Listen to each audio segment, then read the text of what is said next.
दुरूद शरीफ पढ़ लें।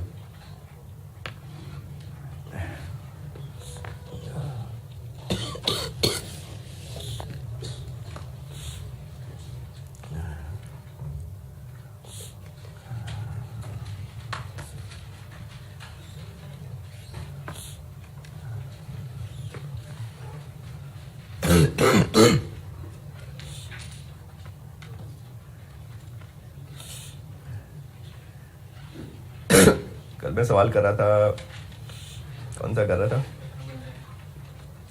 Question number 10। अच्छा, हाँ जी 10 कर रहा था। कहाँ तक किया था?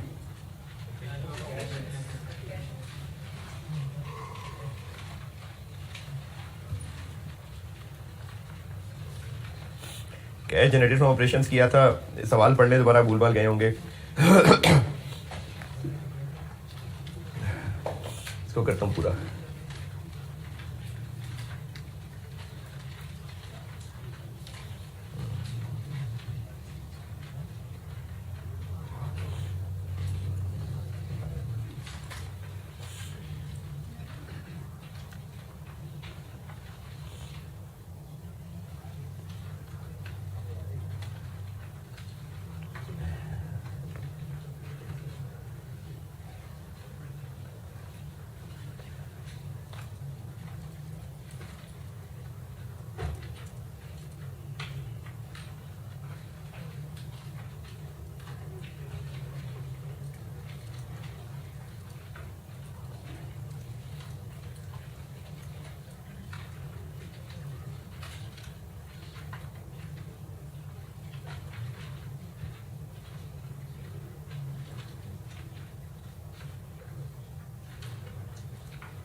आज ही पढ़ेंगे तो मैं शुरू करूंगा।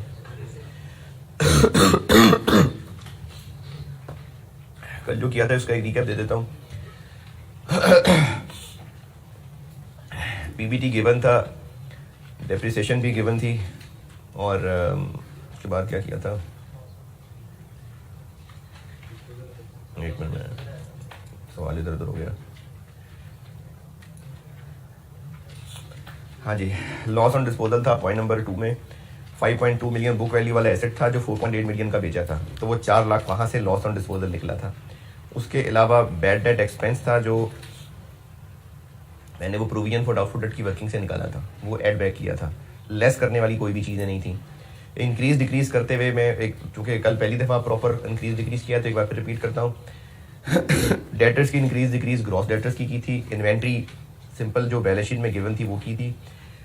अदर रिसीवेबल में मैंने आपको इंक्रीज डिक्रीज के बारे में बताया हुआ है कि हमने सारे करंट एसेट्स और लायबिलिटीज जो सवाल में मौजूद हैं उन सब की एक एक करके इंक्रीज डिक्रीज बतानी है, सिवाय कुछ आइटम जो मना है। कैश एंड कैश इक्विवेलेंट की इंक्रीज डिक्रीज नहीं बता रही। Advance tax, tax payable, interest receivable, interest payable, dividend receivable, dividend payable, इनकी इंक्रीज डिक्रीज हमने नहीं करनी है शो। क्यों नहीं करनी है? नहीं बताया अभी रीज़न नहीं बताया। इसके अलावा सवाल में मौजूद करंट एसेट्स और करंट लायबिलिटीज़ में ऐसी लाइन आइटम्स जिनको हम नीचे इन्वेस्टिंग या फाइनेंसिंग में कहीं ना कहीं यूज़ कर लेंगे, उनकी भी इंक्रीज डिक्रीज नहीं बतानी। अगर तो ये पांचों आइटम्स फेस पे अलहदा से नजर आ रही हैं तो उनको इग्नोर, उनको इंक्रीज डिक्रीज नहीं बताना। लेकिन अगर बाकी आइटम्स में मिली जुली हुई हैं तो उन बाकी आइटम्स में जो इनकी मिलावट है वहां से पहले इनको निकाल लें, फिर उन बाकी आइटम्स की इंक्रीज डिक्रीज लेनी है। जैसे अदर रिसीवेबल कोई ममनुआ आइटम नहीं है, इसकी करनी है इंक्रीज डिक्रीज, लेकिन इसके अंदर 1800 शामिल था जो कि प्लांट बेचने का रिसीवेबल था, जिसको हमने इन्वेस्टिंग में कर लिया यूज, इसलिए इस 1800 की मिलावट को निकाल दिया था और बाकी अदर रिसीवेबल की इंक्रीज डिक्रीज ली थी। इसी तरह से एक्रूवल्स एंड अदर पेबल्स के अंदर मिलावट शामिल थी इंटरेस्ट पेबल की, इंटरेस्ट पेबल को निकाल दिया था। उसके अलावा जो बाकी एक्रूवल्स एंड अदर पेबल्स रह गए थे उनकी फिर इंक्रीज डिक्रीज शो की थी। तो वो जो 5 मैंने पॉइंट्स लिखे हुए हैं, कैश एंड कैश इक्विवेलेंट की इंक्रीज डिक्रीज नहीं बतानी, एडवांस टैक्स टैक्स पेबल की नहीं बतानी, इंटरेस्ट पेबल इंटरेस्ट रिसीवेबल की नहीं बतानी, डिविडेंड पेबल डिविडेंड रिसीवेबल की नहीं बतानी, और वो करंट एसेट्स और करंट लायबिलिटीज में लिखी हुई आइटम्स जिनको हम नीचे कहीं ना कहीं और यूज कर लेंगे उनकी भी इंक्रीज डिक्रीज नहीं बतानी। अगर तो ये एज इट इज सवाल में नजर आ रही हैं आइटम्स तो इनकी इंक्रीज डिक्रीज इग्नोर, और अगर ये बाकियों में छुपे हुए हैं तो पहले इनको अलग करें, फिर बाकियों की इंक्रीज डिक्रीज करनी है। ये इस सवाल में इंक्रीज डिक्रीज का पोर्शन किया था।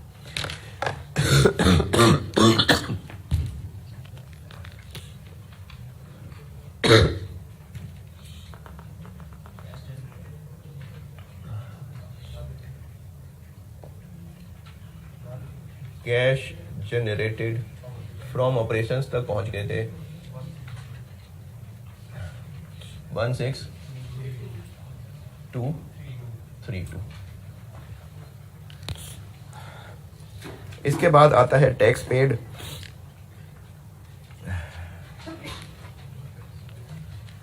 टैक्स पेड सवाल में क्लियरली गिवन है या नहीं? नहीं। Working number 5।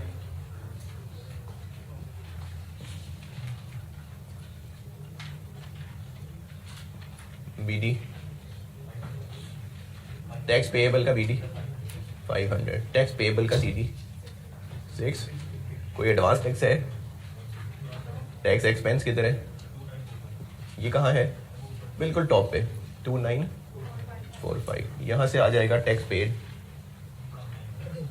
2795।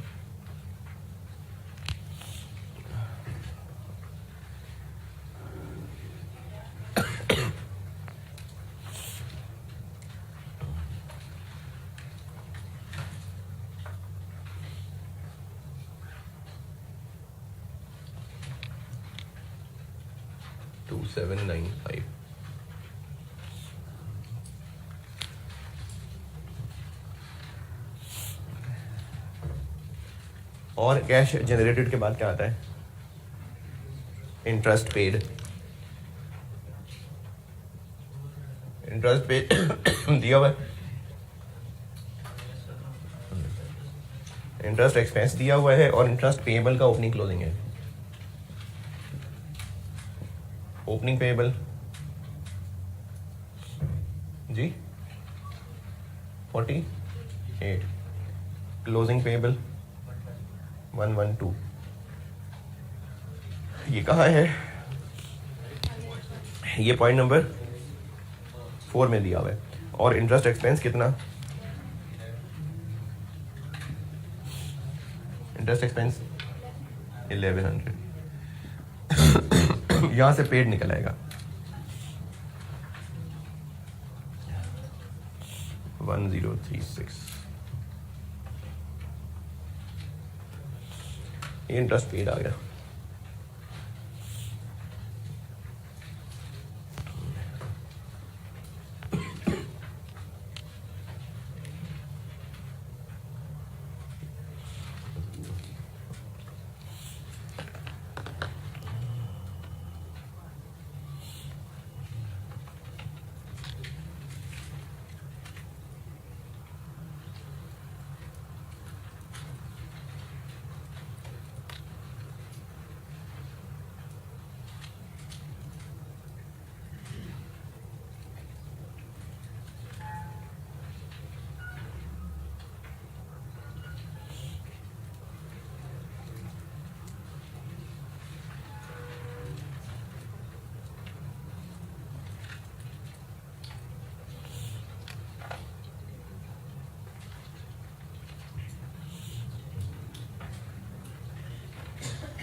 आगे क्या आता है? Interest receive, dividend receive. तो ऐसा सवाल में कोई गाइडेंस नहीं है, तो बस ये बन गया।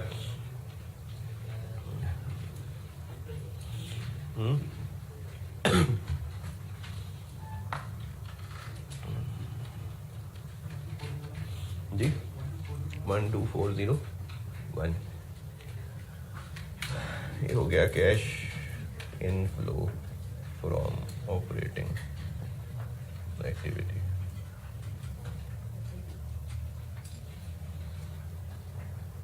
हाँ ऑपरेटिंग,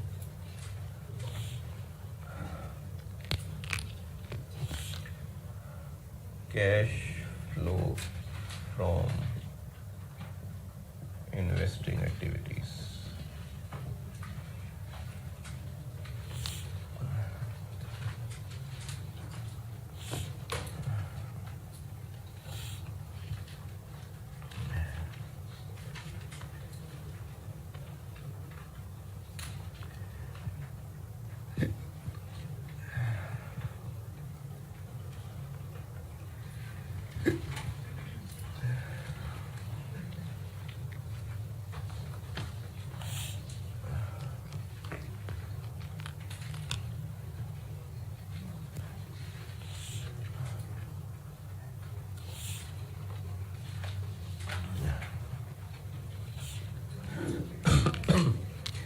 इन्वेस्टिंग एक्टिविटीज में आता है purchase of PP, sale of PP. तो पीपी के बना लेते हैं अकाउंट्स।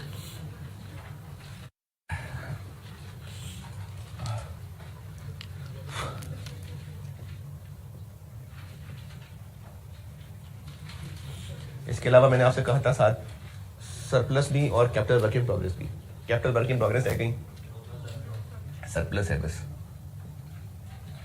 सरप्लस में ओपनिंग कोई नहीं था, क्लोजिंग है कितना, तो ये नया गेन ही आया होगा।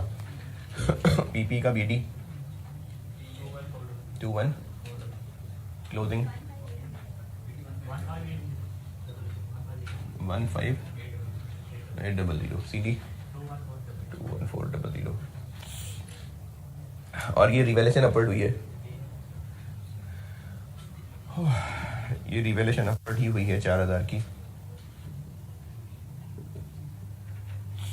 और सवाल में क्या पीपी की ट्रांजेक्शन देनी है,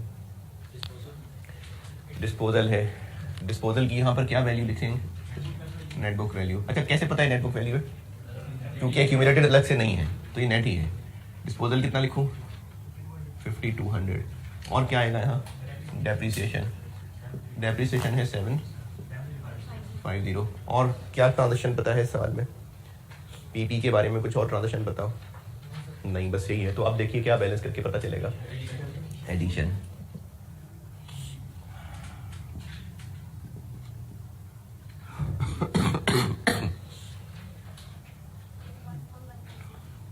वन फोर 150।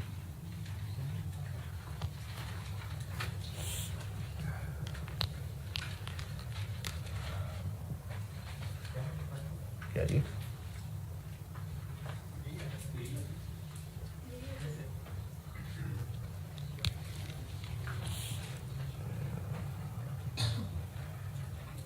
जी जी है यार, क्या जी, रिटेन अर्निंग से तो डिविडेंड लिखूंगा ना उधर मैं फाइनेंसिंग में। हाँ तो वो प्रेफर्ड फाइनेंसिंग में है ना, डिविडेंड पेड प्रेफर यही करना है कि हम उसको फाइनेंसिंग एक्टिविटीज में लिखेंगे। तो फाइनेंसिंग में आऊंगा तो करूंगा। परचेज ऑफ पीपीई 14150 और सेल ऑफ पीपी की लाइन मैंने कल बोर्ड पे लिख दी थी, आपने नहीं लिखी थी, अब लिख लेते हैं। 4800 का बेचा लेकिन 1800 भी नहीं मिला, तो कैश 3000।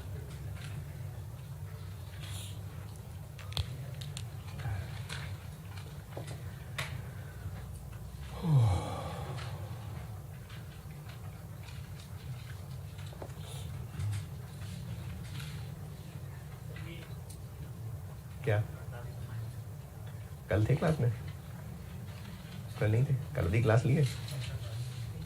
नहीं, एक्स्ट्रा तो नहीं थी कल? कल वाली क्लास है तो नहीं? क्यों?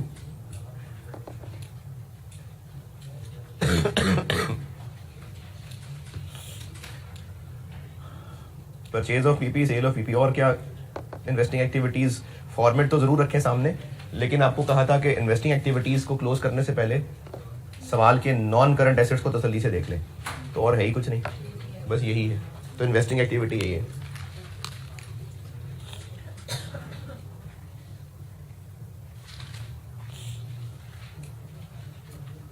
Cash outflow from investing activities, cash flow from financing activities,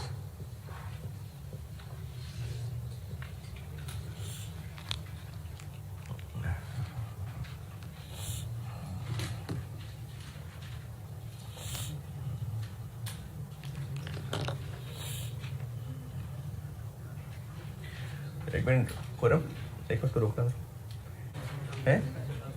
हाँ जी, अभी तक ये कैश फ्लो के जो 5-6 सवाल कर लिए, तो क्या हालात है? फॉर्मेट क्या? ये मुनासिब सवाल है। कैश फ्लो फ्रॉम फाइनेंसिंग जी, वो मैं अच्छा चले बोले डिविडेंड से रिटेन अर्निंग में अभी बनाता हूँ, दिखाता हूँ। कैश फ्लो फ्रॉम फाइनेंसिंग में क्या आता है? तो शेयर कैपिटल देख के पता चल रहा है कि शेयर इशू हुए हैं और पॉइंट 1 में भी बताया हुआ है। तो कैपिटल और प्रीमियम की कर लेते हैं वर्किंग।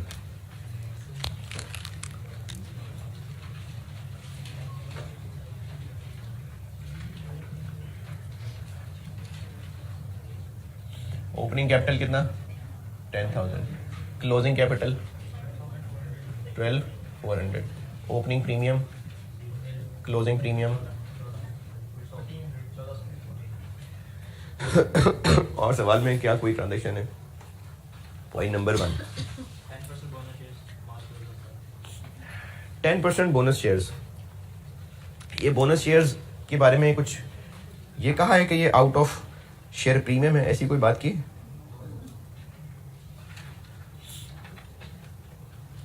अगर आपको ये, शायद मैंने कंपनी पढ़ाते हुए बात की हो, मुझे याद नहीं है।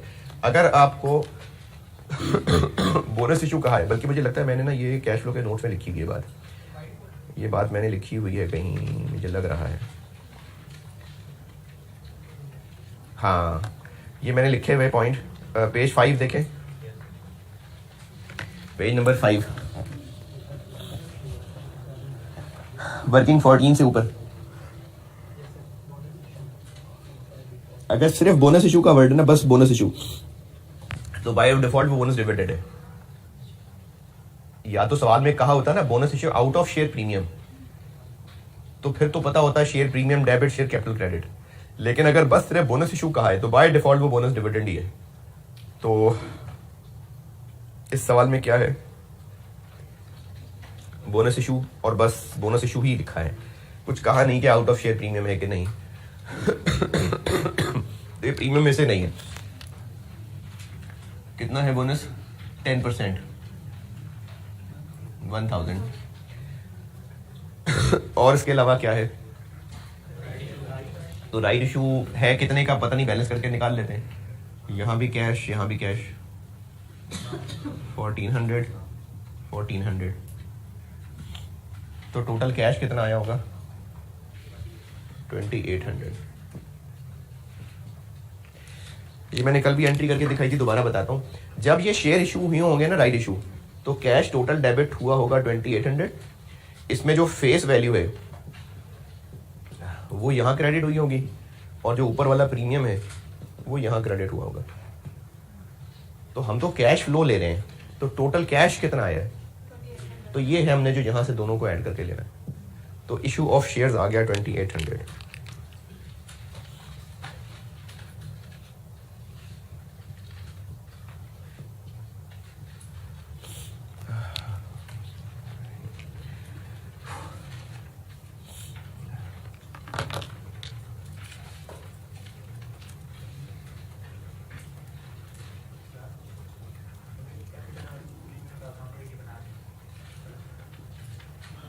ना बनाएं तो अच्छा है, एक ही ना बनाएं तो बेहतर है, क्योंकि बोनस इशू में गलती कर जाएंगे आप, इसलिए अलग बना लें तो अच्छा है।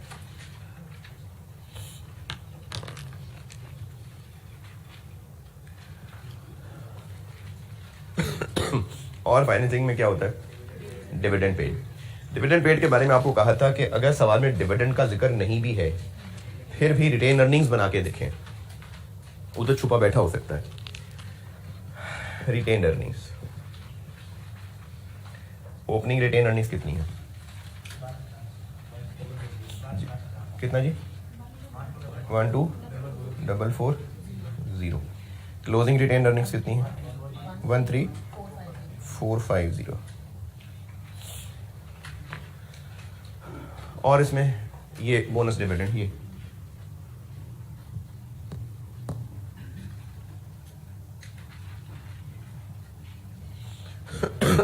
बोनस डिविडेंड की क्या एंट्री होती है,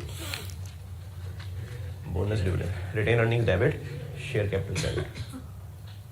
और रिटेन अर्निंग में क्या, पैट, पैट कितना है 60। और कहीं सवाल में ट्रांसफर की कोई इंफॉर्मेशन नहीं, बस अब बैलेंस करेंगे तो टैली है ये।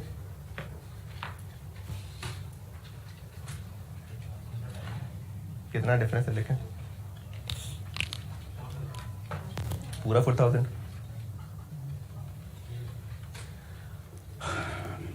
कैश डिविडेंड की एंट्री बताई थी आपको, जब डिविडेंड डिक्लेयर होता है, डिक्लेयर तो retained earnings debit, dividend payable credit, फिर पे होता है तो डिविडेंड पेएबल डेबिट और कैश क्रेडिट। यानी डिविडेंड पेड रिटेन अर्निंग्स से नहीं, डिविडेंड पेएबल से निकलना है। रिटेन अर्निंग्स में कौन सा डिविडेंड आना है, डिविडेंड डिक्लेयर्ड। चूंकि डिविडेंड पेएबल है नहीं तो यही जितना डिक्लेयर हुआ होगा यही फिर पे भी हो गया होगा। अदरवाइज ये डिविडेंड डिक्लेयर्ड है, क्योंकि डिविडेंड डिक्लेयर होता है तो रिटेन अर्निंग्स डेबिट और डिविडेंड पेएबल क्रेडिट होता है, तो यहां पर डिविडेंड डिक्लेयर वाला आना होता है। पेएबल है ही नहीं, इसलिए जितना डिविडेंड डिक्लेयर हुआ होगा उतना ही डिविडेंड पे हुआ होगा। तो डिविडेंड का सवाल में जिक्र नहीं था, फिर भी रिटेन अर्निंग्स बना के देखिए तो ये रहा उसमें डिविडेंड।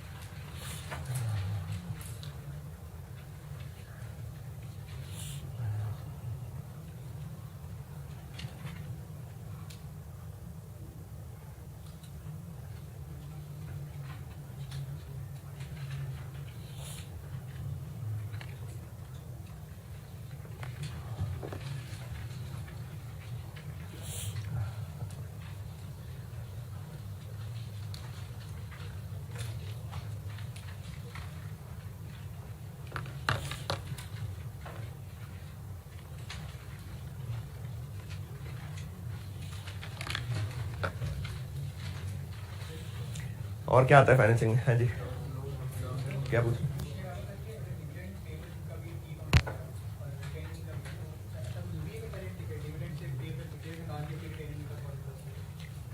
हमें यहाँ क्या चाहिए, डिविडेंड पेड। अगर सवाल में डिविडेंड डिक्लेयर्ड भी होता है, नहीं वैसे अगर होता तो उसका बीडी आ रहा होता, सीडी आ रहा होता।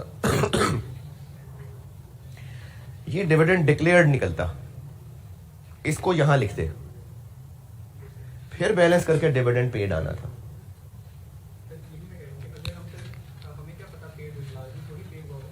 तो डिविडेंड पे ना हुआ तो पेबल आ रहा होता ना, डिविडेंड पेबल सवाल में। डिविडेंड पेएबल आ रहा है कहीं बैलेंस शीट में। अच्छा अच्छा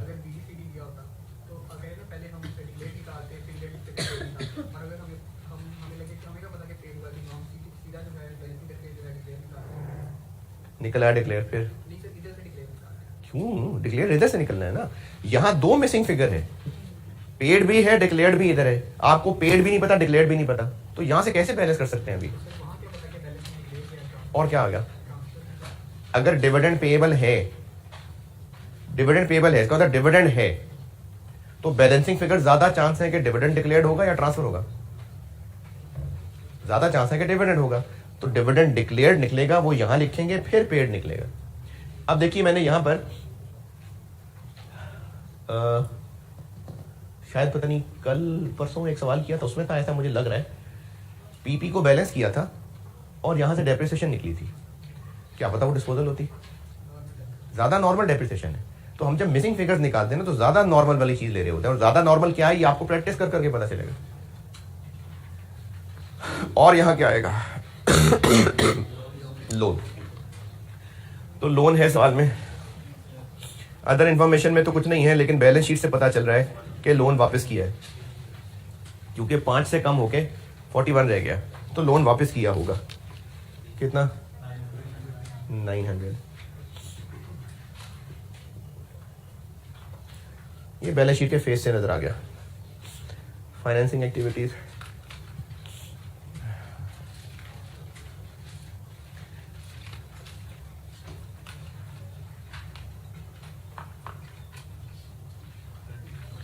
$2100 negative cash outflow from financing activities, और ये ऑपरेटिंग, ये इन्वेस्टिंग, ये फाइनेंसिंग, इन तीनों का total 849 negative net cash outflow हो गया। Cash and cash equivalent at start of year, balance sheet में एक ही है या 2-3 मिलाने पड़ेंगे? एक ही है, कैश एंड बैंक 3204 23 डबल, तो टैली कर रहा है? हाँ जी टैली कर रहा है। कैश एंड कैश किससे टैली कर रहा है? करंट एसेट्स में लिखा नजर आ रहा है क्लोजिंग, उससे टैली कर रहा है।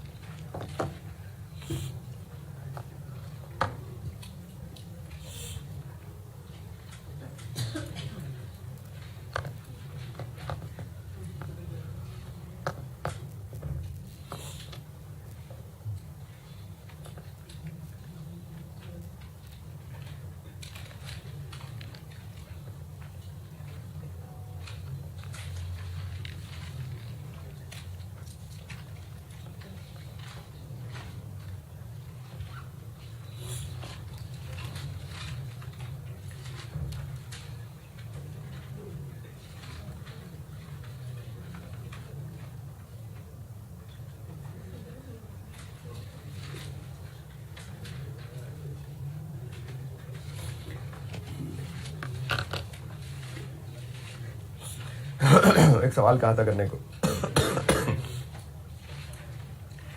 क्वेश्चन नंबर 19 कहा था जी आपको करने को। अगर ध्यान से कोशिश से किया होगा तो मेरे ख्याल में तो इसमें कोई मसला नहीं है, फिर भी एक एक करके देख लेते हैं, अगर आपको कोई मसला हो तो मैं बताता हूँ। हाँ जी वो जी पता है, रहता है। क्वेश्चन नंबर 19 कहा था होमवर्क अगर किया हो तो। इसमें अब आपको इनडायरेक्ट मेथड कहा नहीं था, लेकिन बाय डिफॉल्ट इनडायरेक्ट मेथड ही है।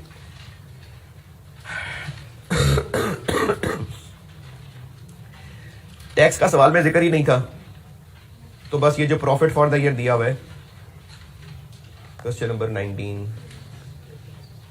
ये जो प्रॉफिट बिफोर टैक्स दिया हुआ है, ये जो प्रॉफिट फॉर द ईयर दिया हुआ है, यही प्रॉफिट बिफोर टैक्स ही है, क्योंकि टैक्स का कहीं है ही नहीं जिक्र सवाल में। डेप्रिसिएशन मैंने आपको एक दफ़ा कही थी बात कि अगर पीपी की एक्यूमुलेटेड डेप्शन अलग है तो आप एसेट अलग और एक्यूमुलेटेड अलग ही बनाइएगा। तो ऊपर ना सही लेकिन नीचे इन्फॉर्मेशन में एक्यूमुलेटेड अलहदा गिवन है, इसीलिए गिवन है क्योंकि इस सवाल में ना डेप्रिसिएशन फॉर द ईयर भी नहीं पता थी और एडिशन तो पता ही नहीं थी। तो अगर नेट बुक वैल्यू पे अकाउंट बनाएंगे तो 2 मिसिंग फिगर थोड़ी निकालेंगे, तो इसलिए एक्यूमुलेटेड का अकाउंट अलग बनेगा, पीपी का कॉस्ट पे अलग बनेगा। अब वो कॉस्ट निकली कैसे? रिवर्स चले हैं, जैसे ऊपर बैलेंस शीट में फिक्स्ड एसेट्स की बुक वैल्यू आ रही है, कॉस्ट तक कैसे पहुंचे? एक्यूमुलेटेड को ऐड कर दें। तो इस तरह से मैंने वर्किंग में पीपी का और एक्यूमुलेटेड का अलग अलग अकाउंट क्रिएट किया है। अच्छा मेन बात इसमें मुझे पीपी की ही थी बतानी, जो मुझे लगता था जरूरत पड़ेगी, वो जब अकाउंट अलग अलग बना लिए तो डिस्पोजल भी एसेट अकाउंट में कॉस्ट आएगी और एक्यूमुलेटेड में उसकी एक्यूमुलेटेड आएगी, जो कि आपको 15 लाख और 867 के डिफरेंस से पता चलेगा। इस सवाल में मेनली बात है ही सिर्फ पीपीई की बताने के लिए, वो बताइए मैंने। आपने उसके अलावा इस सवाल में बेटा कुछ पूछना है तो पूछें, अगर किया है इस सवाल में। Cash flow done. चलें एक सवाल को और हाथ डालते हैं और एटलीस्ट उसका मैं ऑपरेटिंग ज़रूर पूरा कर लूँ। फिर अगर अभी टाइम बचा तो अभी आप उसको मैं वो क्यों के रीज़न समझा देता हूँ सारे, नहीं तो फिर एक्स्ट्रा में रीज़न बता के फिर एक सवाल और करा दूंगा। और कैश फ्लो बस बहुत है। मंडे को फिर आप ऐसा कीजिएगा कि एरर्स के नोट्स अगर हार्ड कॉपी किसी को चाहिए होती है तो कॉपियर से लेते आइएगा, रेक्टिफिकेशन ऑफ एरर्स वो करते हैं अब हैं। बस अब कितने कितने ना करो, बस करते जाओ बस। आप आइए अब एक सवाल करते हैं। क्वेश्चन 8 हमने कर लिया था।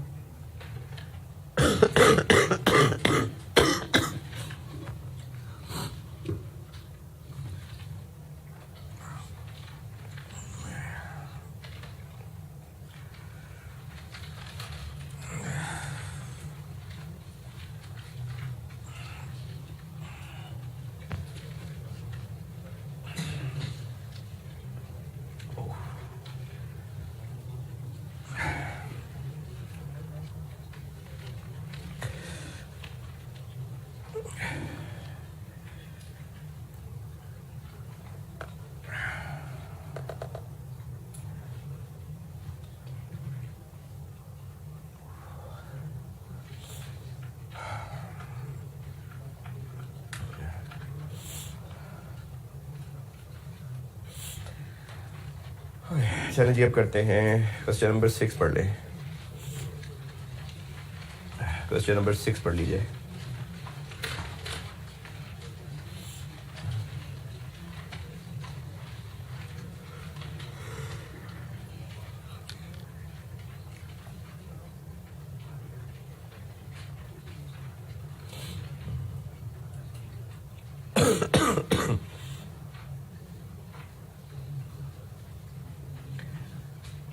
क्वेश्चन नंबर 6 टेक्सला लिमिटेड पढ़ने करता हूँ उसको।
जी पढ़ लें तो मैं शुरू करूँ।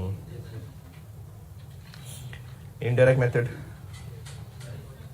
नाम नहीं लिया इसलिए इनडायरेक्ट मेथड है।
For the year ended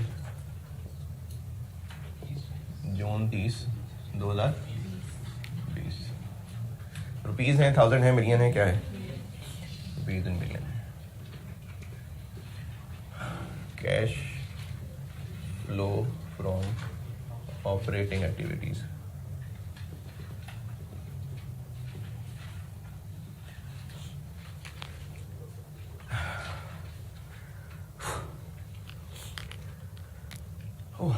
PBT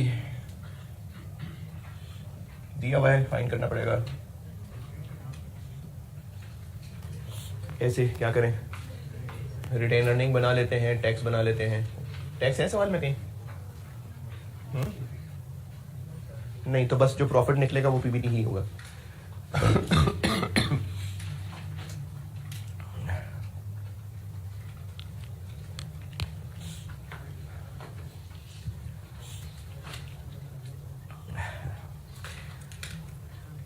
अच्छा, मैंने आपको कहा था कि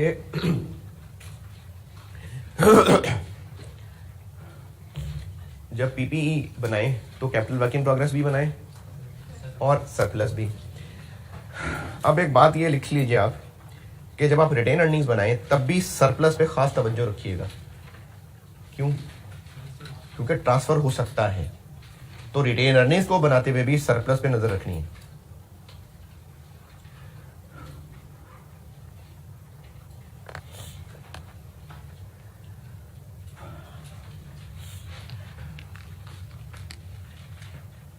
चले पहले तो उनके ओपनिंग क्लोजिंग लिखे ना। रिटेन अर्निंग का ओपनिंग 990, सीडी 260, सरप्लस का बीडी 200, सरप्लस का सीडी 215। पहले तो बीडी सीडी ये तो बैलेंस शीट से देख के मिल जाते हैं। Point number 1, point number 2। Point number 2 समझाता हूं। इस साल रीवैल्यूएशन हुई है पीपीई की। जो पॉइंट नंबर 2 की अंग्रेजी लिखी हुई है ना वो ये है,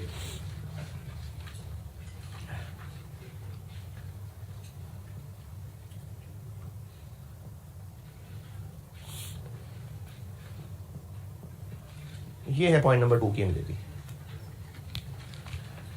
as a result of revaluation carried out on 30 June 2020, PPE was increased by 80, out of which 35 was credited to P&L। होगा पिछला कोई लॉस वो रिवर्स हुआ होगा, बाकी फिर सरप्लस में क्या होगा ये पॉइंट नंबर 2 में लिखा हुआ है। तो सरप्लस नहीं, अभी रिटेन अर्निंग नहीं है, ये तो रिवैल्यूएशन की एंट्री हुई है। सरप्लस में कितना क्रेडिट हुआ है? 45।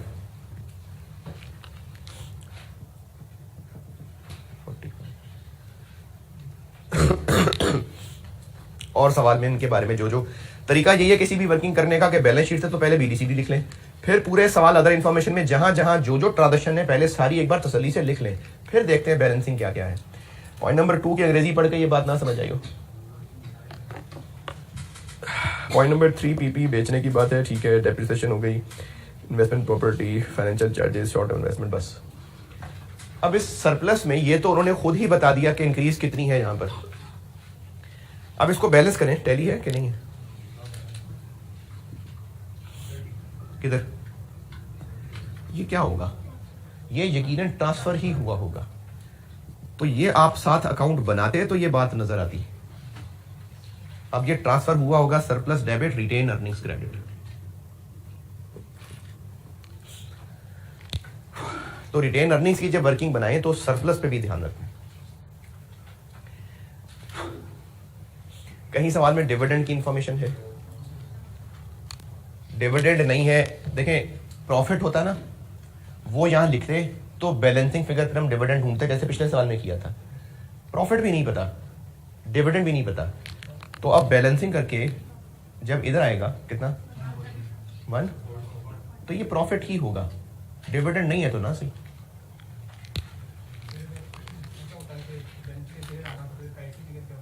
तो फिर वो लॉस होता। अगर बैलेंसिंग फिगर इधर आ रही होती तो लॉस होता। आप कह रहे हैं वो डिविडेंड होता, और प्रॉफिट तक पहुंचने का कोई रास्ता ही नहीं है सवाल में। इनकम स्टेटमेंट टूटी फूटी दी हो ना तो वो प्रॉफिट, जैसे पिछले सवाल में प्रॉफिट दिया हुआ था, इसमें है ही नहीं, तो रिटेन अर्निंग से ही निकलना है प्रॉफिट, उसके अलावा तो नहीं कहीं से निकलना। प्रॉफिट की जगह लॉस, फिर हम प्रॉफिट बिफोर टैक्स नेगेटिव से शुरू करते हैं। फॉर द ईयर लॉस भी तो आ सकता है ना।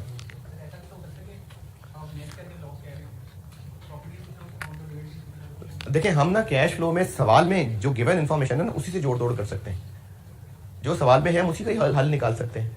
तो इस सवाल में डिविडेंड का भी कोई जिक्र नहीं है, प्रॉफिट और कोई रास्ता नहीं है, तो बैलेंस करने से जो फिगर यहाँ निकली है यकीनन प्रॉफिट ही होगा। अब आप ये कह रहे हैं क्या पता 340 प्रॉफिट हो और 200 डिविडेंड हो, तो बता देता सवाल वाला, फिर तो हल नहीं है हमारे पास, हमने तो सवाल के डाटा से ही चलना है जो चलना है। तो प्रॉफिट आ गया, फिर डिविडेंड भी नहीं है, ये आ गया प्रॉफिट बिफोर टैक्स। प्रॉफिट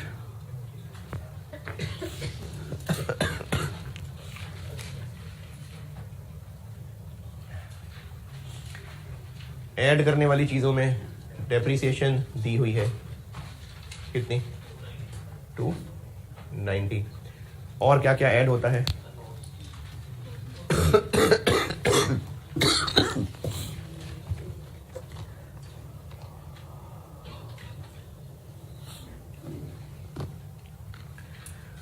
जी। डेप्रिसिएशन के अलावा और क्या क्या ऐड होता है?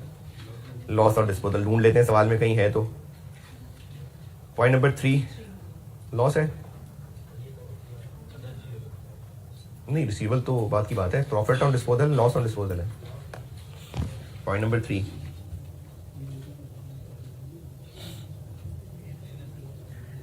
प्रॉफिट ऑन डिस्पोजल है। कैसे पता गेन है?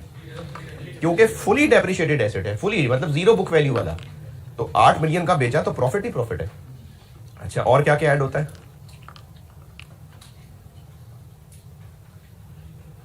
और क्या क्या ऐड होता है? बैड डेट एक्सपेंस ऐड होता है। सवाल में कहीं बैड डेट का कोई जिक्र है जी? नहीं है। और क्या ऐड होता है? इंटरेस्ट एक्सपेंस दिया हुआ है कहीं सवाल में है जी। पॉइंट नंबर 6 इंटरेस्ट एक्सपेंस कितना? और क्या क्या ऐड होता है? बैड डेट एक्सपेंस होता है नहीं है। और रीवैल्यूएशन लॉस है कोई? नहीं, ये लॉस रिवर्सल थी, ये लेस होने वाली चीजों में है। ये लॉस है, ये लॉस रिवर्स हुआ है ना, ये लेस वाली चीजों में आगे आ रहा है। और ऐड में क्या क्या होता है? Fair value loss investment property, तो इन्वेस्टमेंट प्रॉपर्टी है फेयर वैल्यू मॉडल पे? नहीं, कॉस्ट मॉडल पे है, ठीक है। और क्या क्या ऐड वालों में? बस लेस वालों में इंटरेस्ट इनकम है कहीं सवाल में? कहीं इंटरेस्ट इनकम के बारे में? बिल्कुल एंड पे जी बिल्कुल, तो ये लेस हो जाएगी।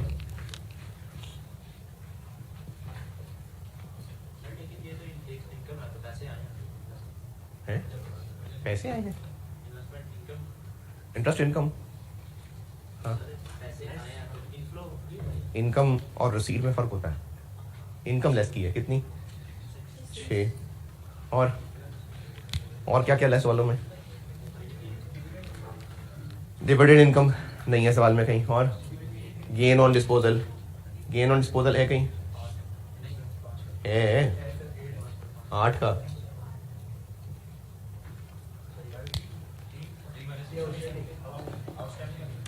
यार मैं अपनी तरफ से खत्म करना चाह रहा हूँ कैश फ्लो, आप भोंगियां मार रहे हैं। मैं यहां पर क्या लेस कर रहा हूं? Profit on disposal. कैश तो नीचे इन्वेस्टिंग में जाके देखूंगा ना, यहां से पूरा प्रॉफिट लेस कर रहा हूं।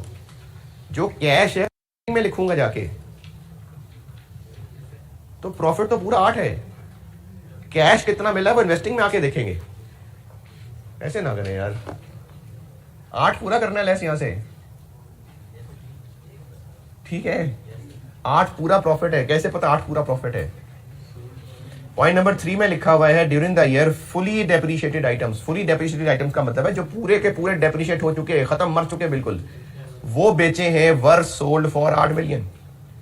तो जब उनकी बुक वैल्यू 0 है तो सारा का सारा 8 प्रॉफिट ऑन डिस्पोजल है। ये वो लेस किया है यहां से मैंने भी। कैश इससे कितना मिला? 5। ये कल में भी यही पॉइंट था, वो जाके इन्वेस्टिंग में लिखेंगे, सेल ऑफ पीपी में। अच्छा और लेस होने वालों में क्या होता है? रीवैल्यूएशन लॉस का रिवर्सल जी, ये 35।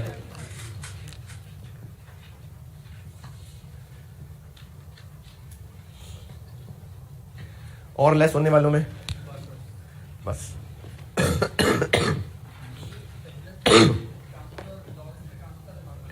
क्या क्या रिवैल्यूएशन, चूंकि पॉइंट नंबर 2 में उसने क्लियरली बताई है कि ड्यूरिंग द ईयर क्या रिवैल्यूएशन हुई है, तो रिवैल्यूएशन उसने खुद बता दी कि क्या हुई है। अब अगर यहां मजीद कुछ होता तो फिर वो ट्रांसफर ही है। हाँ, अब अगर खामोशी है सवाल में, सवाल ये पूछा है कि ये जो मैंने सरप्लस में डेबिट साइड पे बैलेंसिंग 30 निकाला, मैंने इसको ट्रांसफर क्यों कह दिया? चूंकि रिवैल्यूएशन जो हुई थी वो इस सवाल में खुद बता दी कि पीपी रिवैल्यू हुआ था, तो उसने खुद बता दिया कि गेन था। अब बैलेंसिंग यहां ट्रांसफर ही निकलना था।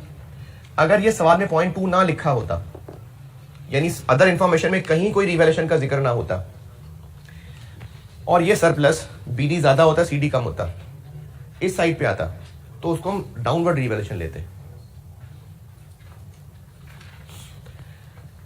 आगे भाई जल्दी, लेस वाले पूरे हो गए। अब इसके बाद इनका आंसर बन गया ऑपरेटिंग प्रॉफिट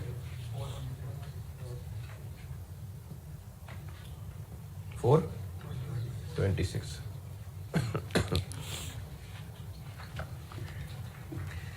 अब आगे चलें, करंट एसेट से शुरू करते हैं। स्टॉक इन ट्रेड बढ़ रहा है, कम हो रहा है? बढ़ रहा है। इंक्रीज इन स्टॉक कितना? Positive negative? नेगेटिव।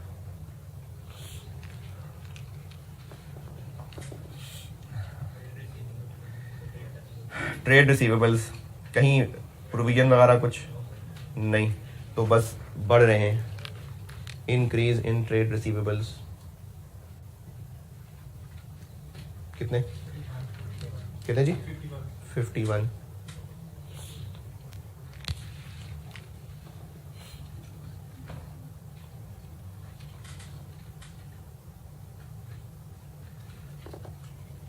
यार मैंने वैसे अपनी तरफ से कैश फ्लो खत्म समझ रहा हूँ, लेकिन मुझे आपके चेहरों पे अजीब सवालिया निशान नजर आ रहे हैं।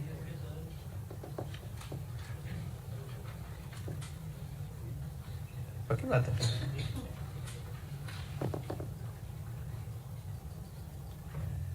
आगे pre payments and other receivables, कोई ममनुआ आइटम की मिलावट तो नहीं इसमें? जी बिल्कुल, पॉइंट नंबर 3 बिल्कुल यही कल भी किया था। पॉइंट नंबर 3, ये जो पीपी बेचा है इसका 3 मिलियन, ये मैंने कल भी लाइन लिखी थी, आज भी मैं पहले ही लिख देता हूं। ये जो हम इन्वेस्टिंग एक्टिविटीज में सेल ऑफ पीपी लिखेंगे, कितना लिखें यहां पर? 8 - 3 5। तो ये 3 यहां से यहां किया है ना यूज, इस 3 की नहीं दिखानी डिक्रीज। क्यों नहीं दिखानी? अभी वजह बतानी है, समझानी है, ये वजह सारी समझानी है। अभी इस 3 को यहां कर लिया यूज, इस 3 की ये बिल्कुल वही 1800 वाला पॉइंट है पिछले सवाल वाला। तो ये 3 अभी इस वक्त स्टिल रिसीवेबल है। कहां होगा बैलेंस शीट में? ये अदर रिसीवेबल में आ रहा होगा। तो अब जब अदर रिसीवेबल की इंक्रीज डिक्रीज दिखाने लगेंगे हम,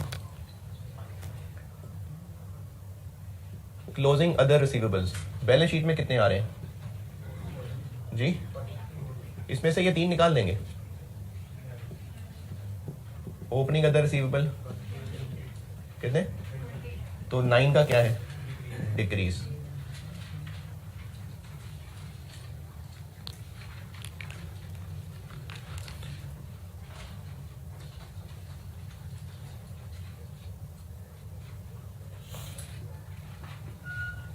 पॉजिटिव नेगेटिव? पॉजिटिव। और करंट एसेट्स में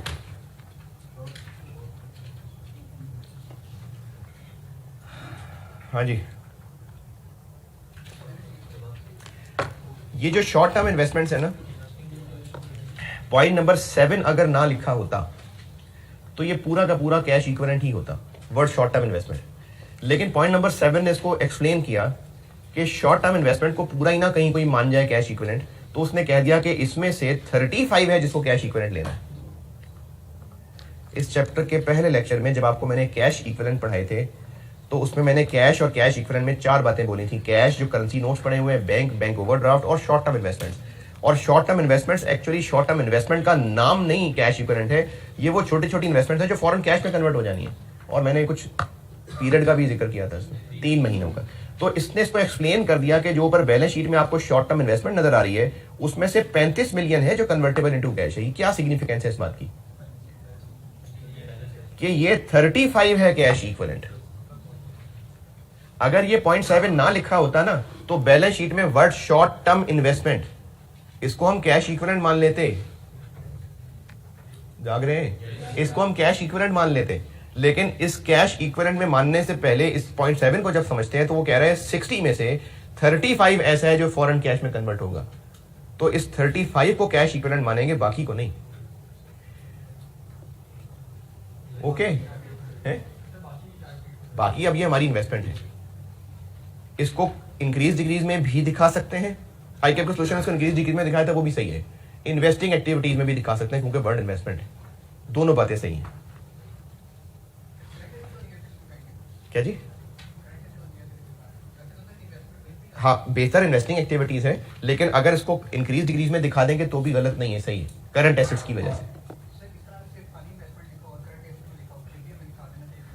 हर्ज नहीं है। अगर खाली इन्वेस्टमेंट करंट एसेट्स में लिखे हुए हैं तो आप उसको दिखा सकते हैं इंक्रीज डिक्रीज में, तो इसको इंक्रीज डिक्रीज में दिखा सकते हैं, लेकिन इस सारे 60-48 को फिर इसमें जो छुपा हुआ कैश इक्विवेलेंट है उसको नहीं। क्लोजिंग शॉर्ट टर्म इन्वेस्टमेंट्स कितनी हैं बैलेंस शीट में, कितनी हैं? इसमें से कितना कैश इक्विवेलेंट है? 35, तो बाकी 25 रह गया। ओपनिंग शॉर्ट टर्म इन्वेस्टमेंट जो बैलेंस शीट में है 48, इसमें कितना कैश इक्विवेलेंट है? 28, तो 3 की आ गई डिक्रीज।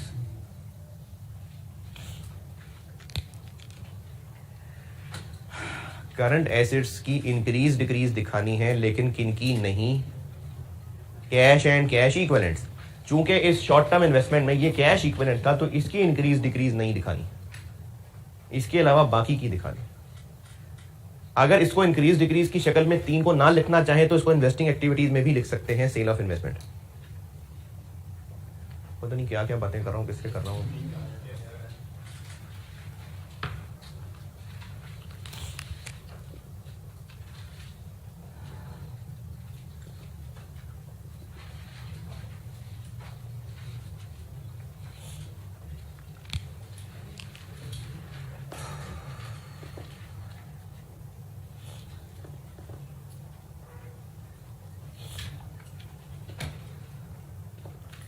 और करंट एसेट्स में कुछ, करंट लायबिलिटीज में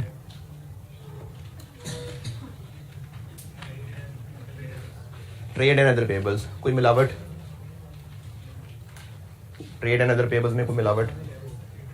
पॉइंट नंबर 6, इसमें इंटरेस्ट पेबल की मिलावट है, तो क्या करें भाई? क्लोजिंग पेबल बैलेंस शीट में कितने आ रहे हैं? 1, इसमें कितना इंटरेस्ट पेबल मिलावट है? ओपनिंग पेबल कितने बैलेंस शीट में आ रहे हैं? इसमें कितनी मिलावट है? तो इंक्रीज डिक्रीज,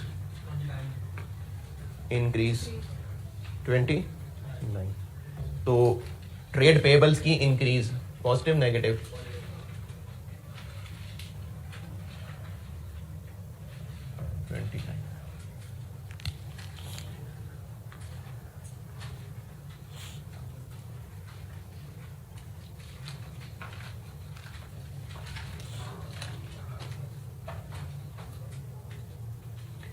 और करंट लायबिलिटीज में करंट पोर्शन ऑफ लोन